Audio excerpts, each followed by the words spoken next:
എല്ലാ ആഴ്ചയും വീഡിയോ ചെയ്യുമ്പോൾ കണ്ടന്റ് ഇല്ലാത്ത അവസ്ഥയായി തുടങ്ങി. അങ്ങനെ ആലോചിച്ചപ്പോഴാണ് നമ്മുടെ സൂപ്പർ ഹീറോൻ്റെ കഥ ഇതുവരെ ഞാൻ പറഞ്ഞിട്ടില്ലല്ലോ, അപ്പോൾ അത് പറഞ്ഞുകൂടെ എന്ന് ചിന്ത തന്നെ മനസ്സിൽ വന്നത്. Oh, this is a story of our super hero our father. ജനിച്ചൊക്കെ അമ്മയുടെ വീട്ടിൽ നിന്നാണെങ്കിലും ജനിച്ചെന്നോട്ട് നമ്മൾ അപ്പനെ പോലെയൊക്കെ ആവാനാണ് നമ്മൾ ശ്രമിക്കാറ്. അപ്പനെ പോലെ നടക്കാനും അപ്പനെ പോലെ സംസാരിക്കാനും വലുതാവുമ്പോൾ അപ്പൻ ഉണ്ടാക്കുന്ന അത്ര പൈസ എനിക്ക് ഉണ്ടാക്കണം എന്ന് ചിന്തിക്കാത്ത ഒരാൾക്കാരും ഉണ്ടാവും. ഈ കുഞ്ഞു പ്രായത്തിലൊക്കെ അപ്പം കടയിൽ പോയി തിരിച്ചു വരുമ്പോൾ കയ്യിൽ എന്തെങ്കിലും തിന്നാൻ നമുക്ക് കൊണ്ടുവന്നിട്ടുണ്ടാവും, നമുക്കൊരു പ്രതീക്ഷയുണ്ടാവും. അപ്പം നമ്മുടെ പ്രതീക്ഷകൾക്കൊന്നും തെറ്റു വയ്ക്കാറില്ല.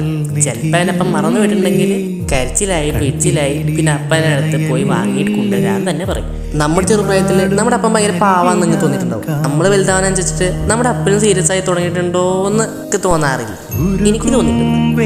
അതെന്താന്ന് വെച്ചാൽ ഒന്ന് നമ്മൾ നന്നാൻ വേണ്ടി തന്നെയായിരിക്കും. പറയുന്ന കാര്യങ്ങളൊക്കെ സാധിച്ചു തന്നതിനാൽ അവന് ഭയങ്കര എളുത്തരം പോലെ. കുഞ്ഞിനാളെ നമ്മൾ ആവശ്യപ്പെടുന്ന സാധനങ്ങൾക്ക് റേറ്റ് കുറച്ച് കുറവായിരിക്കും, പക്ഷെ വലുതാവാൻ ചോദിച്ചിട്ട് ആവശ്യപ്പെടുന്ന സാധനങ്ങളുടെ റേറ്റ് കൂടുതൽ തന്നെയായിരിക്കും. അതുകൊണ്ടൊക്കെ ആയിരിക്കും അല്ലേ. നിങ്ങൾ പെൺകൊച്ചാണെങ്കിൽ നിങ്ങളുടെ ഫസ്റ്റ് ബോയ് ഫ്രണ്ടും നിങ്ങളെല്ലാവരും നിങ്ങളുടെ അപ്പം തന്നെ. ഏറ്റവും സേഫായിട്ട് ആര് ടൂ വീലറുമ്പോൾ കയറി പോവാന്ന് നമ്മുടെ അടുത്ത് ചോദിച്ചാൽ ചിലർ പറയും ബോയ് ഫ്രണ്ടൊപ്പം ആയിരിക്കും, ചിലവർ പറയും ഗേൾ ഫ്രണ്ടൊപ്പം. പക്ഷെ അതല്ല, നമുക്ക് ഏറ്റവും സേഫായിട്ട് പോകാൻ പറ്റുന്നത് നമ്മുടെ അപ്പന്മാരുടെ വണ്ടിയിൽ ബാക്കിൽ. നമ്മൾ ഈ അമ്മയുടെ തല്ല് പിടിച്ചതിനാൽ നമ്മൾ പെട്ടെന്ന് ദേഷ്യമൊക്കെ പെടും. പക്ഷേ ഈ അപ്പനോട് തല്ല് പിടിച്ചതിനാൽ നമ്മൾ നൈസർ മിണ്ടാണ്ടിരുന്ന് പറ്റുകയാണെങ്കിൽ ഒന്ന് കരയും. എന്താ അങ്ങനെയെന്ന് വെച്ചാൽ എനിക്കറിയില്ല. 24 വയസ്സോ 28 വയസ്സിൻ്റെ ഇടയിലായിരിക്കും നമ്മുടെ അപ്പന്മാരൊക്കെ കല്യാണം നയിക്കുന്നത്. അന്നോട്ട് സ്വന്തം ആഗ്രഹങ്ങളൊക്കെ മാറ്റി വെച്ച് പിന്നെ നമ്മുടെ പിന്നാലെ നടന്ന് നമ്മുടെ ആഗ്രഹങ്ങൾക്ക് വേണ്ടി അവർ ഓടിത്തുറക്കും. നമ്മൾ ഇതുവരെ ആരും ചോദിച്ചിട്ടുണ്ടോ അപ്പൻ്റെ ഏറ്റവും വലിയ ആഗ്രഹം എന്താ, അത് എനിക്ക് സാധിച്ചു തരാൻ പറ്റില്ല, ഞാൻ സാധിച്ചു തരാം, ഇതുവരെ നമ്മൾ പറഞ്ഞിട്ടുണ്ടാവില്ല. നമുക്കെപ്പോഴും നമ്മുടെ ആഗ്രഹങ്ങളായിരിക്കും ഏറ്റവും.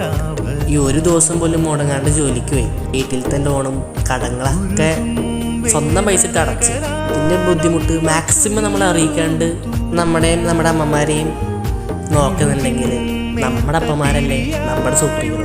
എനിക്ക് എൻ്റെ അപ്പനാണ് സൂപ്പർ ഹീറോ. നിങ്ങൾക്ക് നിങ്ങളുടെ